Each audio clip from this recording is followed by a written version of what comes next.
5 things I love and hate about Bioshock Infinite. Spoilers. Also, take a drink every time I compare something to Bioshock 1. I'll set the throne. He was grooming me, wasn't he? Comstock?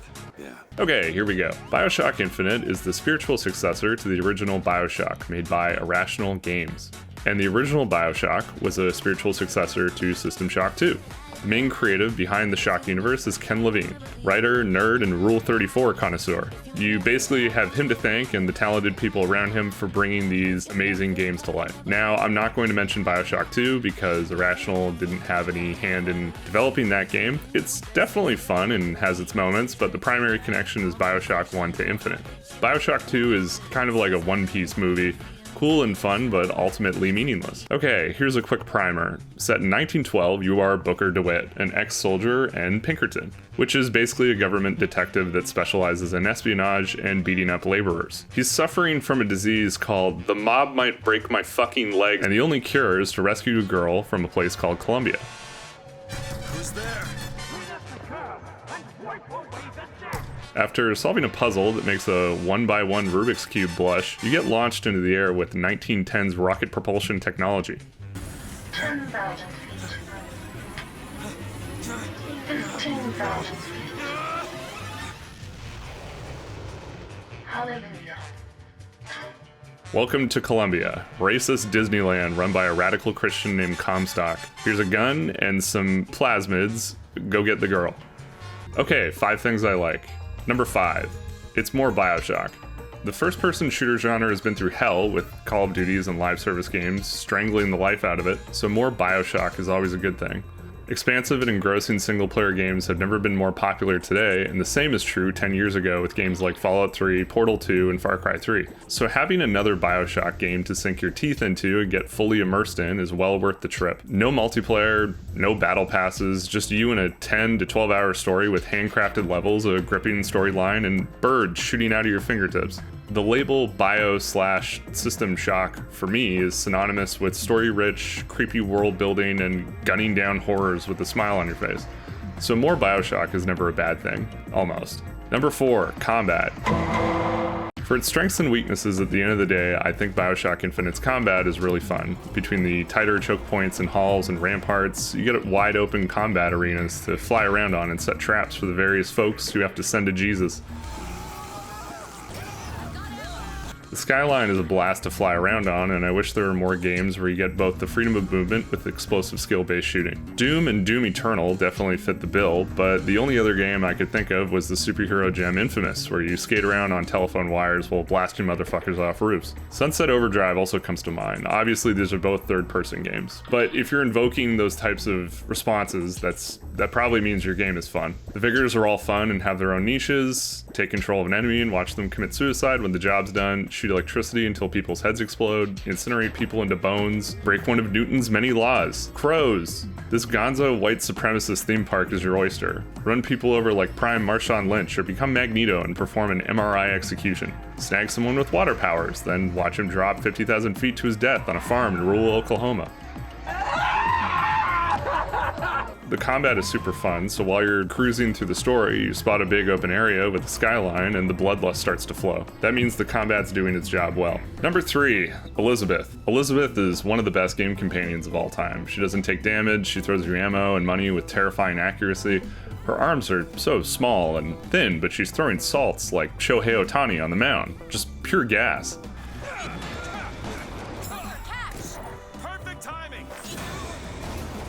They do a great job to make her integral to the story and gameplay, so when she's not around, it feels like something is missing.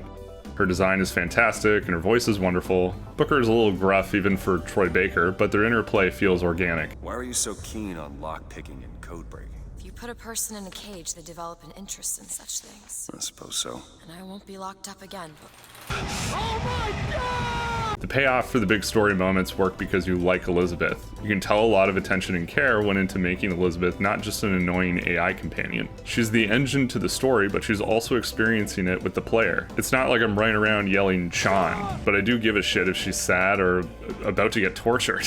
I couldn't imagine this version of Bioshock Infinite working without her. Sure, you could have a mute protagonist wander Columbia while she barks at you on the Vox phone like Atlas in Bioshock 1, but having her take part in the story with you and change and grow in front of your eyes makes the final moments of the game resonate even more. Plus, Number 2, art direction and design. Even if you vehemently hate Bioshock Infinite with every fiber of your being, you have to concede that it has some of the greatest art direction and design of any game. Maybe ever. They did such an incredible job selling Columbia, you can almost believe it could work. Hypoxia be damned. Because it's 1912, the game is stuck in this pseudo-steampunk pre-World War I technology. So a lot of the design and thought that went into things like weapons are all kind of based around that. You have very rudimentary semi-automatic weapons or fully automatic weapons that look like they were just invented yesterday. Now you add in a dash of sci-fi fuckery and you get robo-horses, flying ships using quantum particles, guys who wear ovens on their heads, mutilated dudes trapped in iron bodies with creepy porcelain fingers, Robo-Lincoln. Those are just the enemies. I could spend an hour just picking apart the little well-crafted parts of Columbia's environment. War memorials commemorating genocide are turned into a theme park. Finktown is Dickens on crack with a splash of William Randolph Hearst. From the impoverished streets of the downtrodden to the opulent homes of Columbia's chosen, the art team and the teams who brought this world to life, with the technical limitations at the time, deserve all the recognition in the world. It's so staggeringly beautiful and has aged amazingly well for a game that shipped while the Xbox 360 and PS3 were on their deathbeds. And number 1, story. Okay, the story for Bioshock Infinite is pretty kick-ass. So to recap the opener, Booker has a gambling debt, blah blah blah, bring us the girl, ring the bells, whatever. So Booker reaches Columbia, which we discover is using a quantum particle thingy-majig invented by a scientist, or scientists, named Dr. Lutece. The city is able to soar above the clouds and throw their piss and shit on surface dwellers 40 years before domestic air travel could. As Booker tries to track down Elizabeth, he runs into Comstock, a lunatic prophet who has more in common with the Antichrist than the actual Christ. No animal is born free, except the white man. Getting Elizabeth won't be easy because unfortunately Comstock is a prophet. He's foreseen Booker as the false shepherd, a demon who's come to take the chosen daughter away, so the player quickly becomes enemy number 1. After gunning his way through Columbia's populations of whites that make the Bible Belt look like moderates, Booker eventually finds Elizabeth and discovers she can open tears in reality, and at a college level, which is doubly impressive since she's been homeschooled this entire time. Scades. So Booker and Elizabeth escape her tower as Big Bird hunts them down. They have some adventures through Columbia. They share a few drinks with an old war buddy. They arm a revolution and resolve some mother-daughter trauma. Then Booker and Elizabeth finally head to finish Cockrock off once and for all. Except there's something wrong. Something very wrong. Through one of the game's many multiversal sequences, Booker finds an elderly Elizabeth, a vision of a future to come where she is destined to destroy New York 16 years ahead of schedule. Booker saves Elizabeth from the eventuality, and then he gives Comstock a concussion. I am the son of God! But elderly Elizabeth's message to an alternate Elizabeth seems to have tipped her off to some greater truth about everything. But first, Elizabeth's old prison, the Tower, well, turns out it's a reality warping siphon of some kind that's been milking Elizabeth's powers for years. They had to destroy it while Elizabeth enlists final boss expectation subverter Songbird to fight alongside you. The siphon is destroyed and boom, everyone goes to Paris and drinks champagne and lives happily ever after. No, just kidding. Actually, the siphon being destroyed brain blasts Elizabeth and she takes Booker through the Bioshock multiverse. It's here she shows him the timeline they inhabit and also the intersection of many of the millions of other Bioshock timelines that exist in parallel to each other. But it's not all just random spaghetti. This multiverse seems to have anchors that connect each reality, mainly that there's always a man, there's always a lighthouse, and there's always a city. Before Booker can even ask if there's a reality where he has big bozongas, Elizabeth takes him to a place where his story actually started. The baptism by the waters, where he's trying to wash away his guilt on his conscience that was caused by the massacring of indigenous peoples during the Battle of Wounded Knee. But what he discovers is this is actually where Booker's timelines diverge for him and Elizabeth's realities. But even more importantly, this is where Comstock started. You see, give us the girl and wipe away the debt wasn't meant as a call to action for Booker or the player to go off and save Elizabeth from Columbia. It was a phrase Booker fused to an older memory where 20 years ago, his infant daughter Anna was given over to Crumpstomp, promising Booker to erase his debts. Why? Well, old Father Dickhead became sterile due to multiverse warp zone exposure. So he called the Lutesses, who were experimenting with multiversal tears of their own, that's why there's 2 of them now, to open a tear for himself so he can snag his biological daughter from another timeline. This tussle between 2 versions of Booker ended up causing Elizabeth's pinky to get amputated via portal. So Booker stood in the water that baptized a version of himself, realizing he was destined to go crazy and build Columbia. And if he didn't, he would get hammered, have a baby, and sell her to a crazy bearded version of himself, only to return to Columbia and start the loop all over again. There's always going to be a Comstock. He's always going to take Elizabeth, and Booker is always going to try and find her. Also, that's how Elizabeth gets her powers, because, well, she left a pinky in another reality. How does that work? I don't know.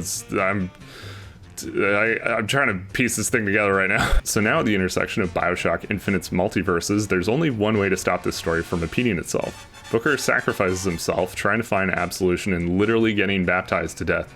The Elizabeths begin to vanish, signaling the end of Bioshock Infinite's canon, with a small Inception-esque spinning top, as we don't know if there might still be an Elizabeth out there.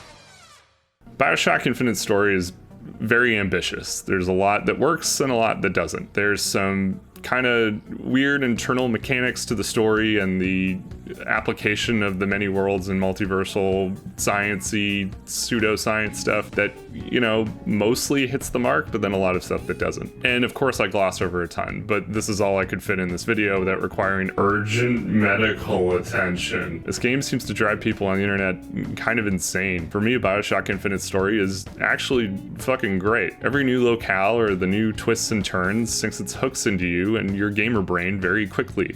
It hypnotizes you into playing another hour just to see where this is going. I've played this game a few times now, and I'm always surprised after I get to Emporium how immersed I am. I almost always end up just playing to the end because it's really damn captivating. And again, like I said, are there many plot holes and inconsistencies? Yes, absolutely. But does it serve a mostly compelling and satisfying story after 10 to 12 hours? Yeah, and then some. I think the story is really great. And it really sticks with you too. The relationship you feel between you, the player, and Elizabeth definitely sits with you for a while, long after the credits roll. Bioshock Infinite seems to leave a strong impression on people, good or bad. And at the end of the day, it's because of the entire selling point of the game. It's got a really wicked story. Is Booker to win? Both. Okay, 5 things I hate. Number 5, combat. For all the praise I threw on the combat, it's lacking some bizarre features. Sometimes combat arenas devolve into hallways, so there's no sky rail, which is insane since it's the core of the combat.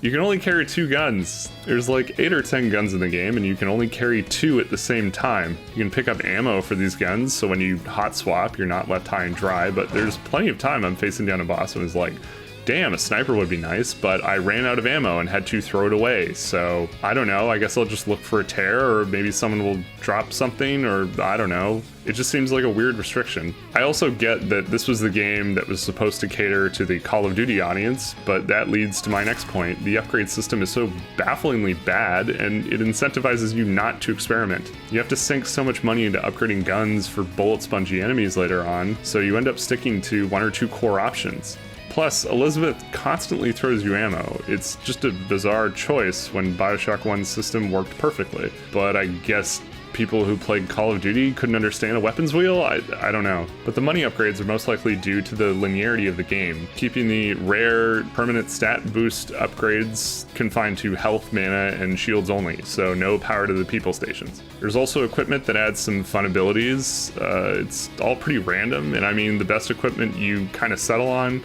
you use throughout the rest of the game. Basically, you have a single currency for all your upgrades, and you have to Easter egg hunt for the stats. But wait, because Vigors also use the same currency, and they're way more expensive. Plus, some of the Vigor upgrades are, I don't know, kind of game-changing. It's a system that is so at odds with itself. Since there's no Adam, or Bioshock 1 had this really cool incentive where you had to go hunt down Big Daddies because they were the only ones who could give you Adam. And you needed Adam to upgrade your abilities. Well, none of that exists in this game. It's all just money, and when you die in higher difficulties, half of it goes away. You throw on top of that some, kind of samey enemies, restrictive locations, heavy reliance on Elizabeth, and you get a combat system that, while fun when it clicks, can be incredibly annoying at times. And speaking of vigors, number 4, vigors. Plasmids in Bioshock 1 were wicked and an integral part of the world building. Adam was the entire catalyst for Rapture's rise and fall. Plasmids, splicers, etc. It all stems from Adam. Vigors, on the other hand, in Columbia are just kind of there. They exist to give you Bioshock powers without really any explanation. You get a single throwaway audio log where Fink said he was whacking off to the Capitalist Manifesto or beating Irish people with a hose, and then through a tear he saw plasmids in Rapture. So he decided to replicate it and sell it. That's it. He went to the ocean, he grabbed some sea slugs, then called it a day. That is insanely lazy. I understand why they need to make the connection to the original Bioshock, but come on. The game is all shock and no bio. Bioshock feels like it was grafted onto this game for brand recognition, not a statement of identity. You don't have to have splicers, but I mean, juiced up super racists would at least be entertaining. Everyone is kind of average people who hate immigrants. Vigors didn't do that, Facebook did. The game's attitude towards Vigors is just like, yeah, whatever, man, here you go, shoot fired, I don't know. Not only that, remember how insane the first plasmid you get in Bioshock 1 is? It's a whole fucking ordeal. Atlas is saying your goddamn genetic code is being rewritten. You pass out like you just mainlined lightning heroin. How about Bioshock Infinite?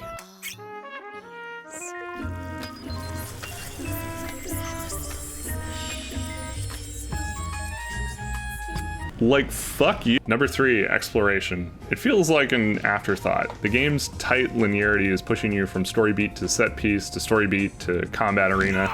It happens all so quickly you can barely catch your breath and look around. When you do get time, the areas are so small and insular, all there is to do is look at silent movies that drop little lore tidbits. Everyone's yapping so much, half a second after picking up an audio log, it has to pause so Elizabeth can tell you about giraffes or some shit. Remember what? Being dead. Thought you a fool, dear brother, when you told me that you heard What is going on here, Sansmark?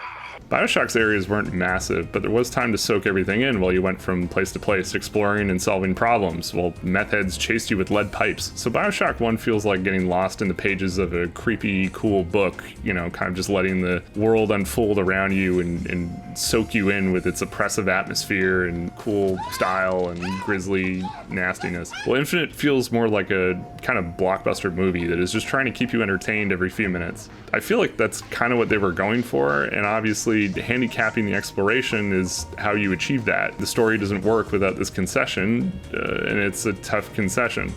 In Bioshock 1, you get to Arcadia and you're like, holy shit, you wander around, then all the trees die, then you explore the area, gathering things, soaking up the environment. You're playing the game and it feels like you're discovering or uncovering this hellish city on the bottom of the ocean. Infinite feels like a coked up nerd yelling his Fantastic Four fan fiction at you. I don't love backtracking, but a big area with lots to explore would have been nice. Like the beginning of the game where you see how people in Columbia kind of live and interact with each other. And then once the story kicks off, that kind of never happens again. So, I don't know, part of it could be the technology, but I mostly think it's just the creative decision to make it more linear. Number 2, politics. Whew.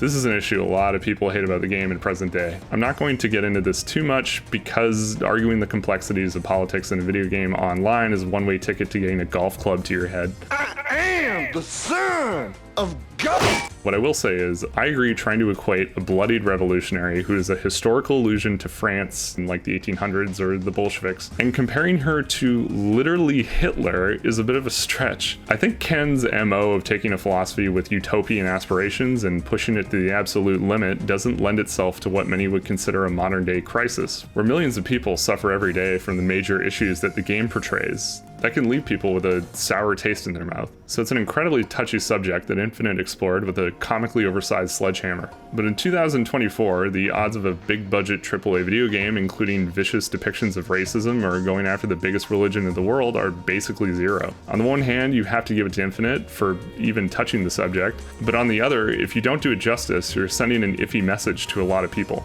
The politics of the original Bioshock are, just as bonkers, but a big chunk of Infinite is racism on steroids. The gripes of Rapture's plumbers have nothing on the Vox Populi. Okay, and finally, the number one thing I hate about Bioshock Infinite, what if? A year or two after release, the common sentiment many people expressed when they looked back at Bioshock Infinite is that they feel like they got rug pulled. They were fans of the first game and even fans of System Shock 2. They saw a trailer for a cool open-air Rapture with crazy Uncle Sams and skyhooks and, I don't know, floaty shotguns. But instead, what they got was an escort mission that is so on the rails, it's literally on rails. There exists another universe, an alternate timeline where Ken Levine's gargantuan vision for Bioshock Infinite exists, and many people feel like that's the game they were promised. I personally don't feel this way, but I think there's merit to exploring what could have been. A more open and explorable Columbia, tears being more game-breaking than cover and extra ammo. Vigor is actually mattering to the world building, the skylines not being reserved to just combat arenas. A more malleable story with a greater emphasis on player choice.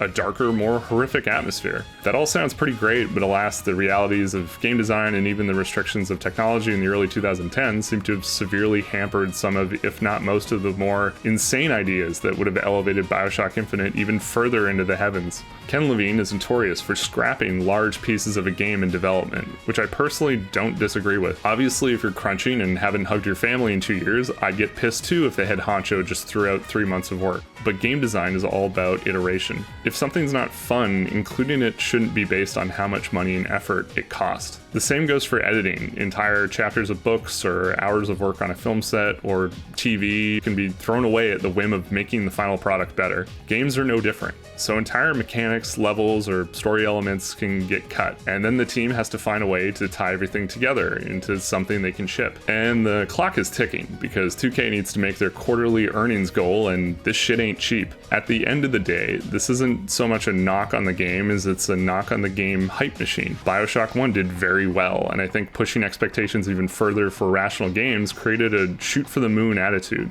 That inevitably created bigger problems when reality hit and everything kind of started to come crashing down. Like many games, it's basically a miracle that we got a Bioshock Infinite at all. Now I'm going to pull a fast one here because I can, and it's my video, and turn one of the most hated things about Bioshock Infinite into one of its greatest strengths. The fact that all the pieces, mechanics, story threads, the game design, smoke and mirrors that make the game what it is, were all able to be tied together into a smash success is a colossal achievement. It blew people's minds when it came out, and it deeply resonated with millions and millions of gamers. You can call this game many things: amazing, disappointing, mind-bending, stupid, sophomore, academic wankery, or Pab's blue ribbon flappery. And even if it's not the game many imagined it would be, it's the game we got, and I'm thankful for that. But the simple fact remains, Bioshock Infinite had a profound effect on games and people who play games, just like the original. Will the circle